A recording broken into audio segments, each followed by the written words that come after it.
The debut of Zeus and the expansion of the known universal gods in the Marvel Universe has greatly expanded the list of known deities from not only Earth now, but throughout the wider galaxy as well with the release of Thor: Love and Thunder. With the film, Zeus, the patriarch of the Greeks, has finally made his big screen debut in the MCU, and with many questions along with him. However, we do have some questions that were answered, and many left unaddressed. Spoilers ahead for Thor: Love and Thunder. In Love and Thunder, Zeus is surprised to learn that the Asgardians have returned to Omnipotent City, the home of many of the most powerful universal gods from various different planets and cultures. As we learn a whole lot more about the society of the gods, Zeus states that they have not seen Asgardians since Odin had died, and it is established that modern Asgardian rulership has not ventured to Omnipotent City since Odin's death. This leaves us to wonder, however, why this is. Why haven't the Asgardians taken part in this assembly after their late king died? And is it possible that Odin himself had something to do with this prior to his death?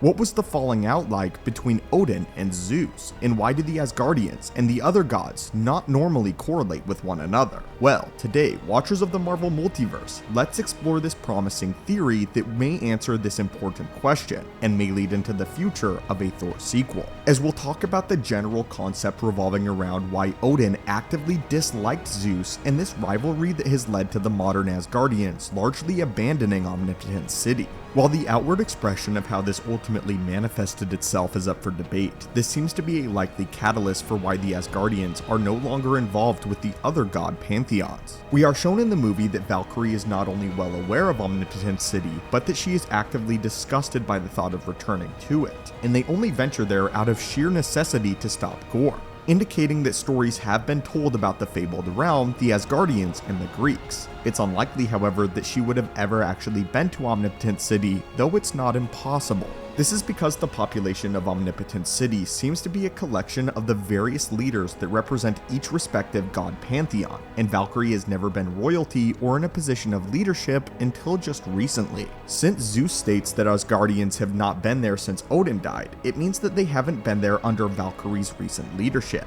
This indicates her disgust is largely based on stories from Odin, which leaves us then to wonder, what did Zeus do to get on Odin's bad side and disgust him so deeply? The likeliest answer has to do with their starkly contrasting personalities and views on what it means to be a god. Zeus is shown to be a completely carefree deity that measures himself based on human sacrifices in his name, as well as his own personal conquests, which are often driven by lust, greed, or pride. Zeus is unconcerned with the safety of his people, the stability of the human race who worships him, or anything of this sort.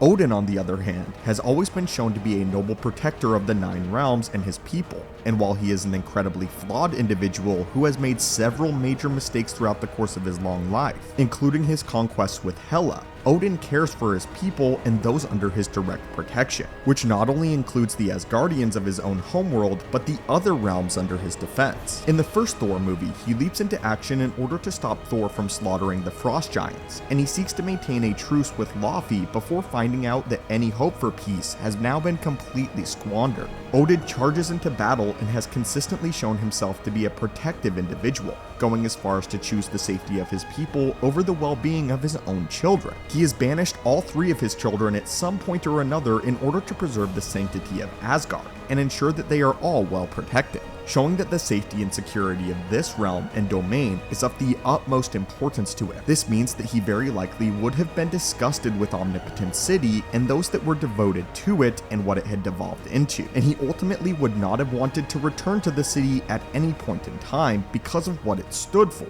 the direct opposite of Odin. If he lost respect for Zeus based on his views and behaviors in recent memory, it is entirely likely that his disdain for Omnipotent City unlikely made its way to the rest of the Asgardians as the stories that circulated throughout their people, the same stories that Valkyrie heard and explains what happened between Zeus and Odin. But what are some of the other details? It is at this point where a few different options crop up for exactly what played out. One variation of this theory is that Valkyrie did in fact attend a meeting shortly after the death of Odin, and she promptly decided not to continue this relationship with the rest of the gods of the universe. And there are a few details to support this theory. First, Zeus knows that Odin has died, meaning that word somehow made it back to him or he felt it, even amidst the chaos of the snap taking place very shortly afterwards this event. If Valkyrie attended an assembly, then Zeus would have learned that Odin had died relatively quickly after it happened, especially when we take into account how differently gods view the concept of time. This, however, might have been Valkyrie's first-hand exposure to the culture of Omnipotent City, and it was likely Valkyrie that may have relayed the message of Odin's death to Zeus. This means that Zeus's line about not having heard from the Asgardians since Odin's death is not wrong. What's interesting about this relationship, though, is that Zeus himself does not mention any disdain for Odin or the Asgardians on his end.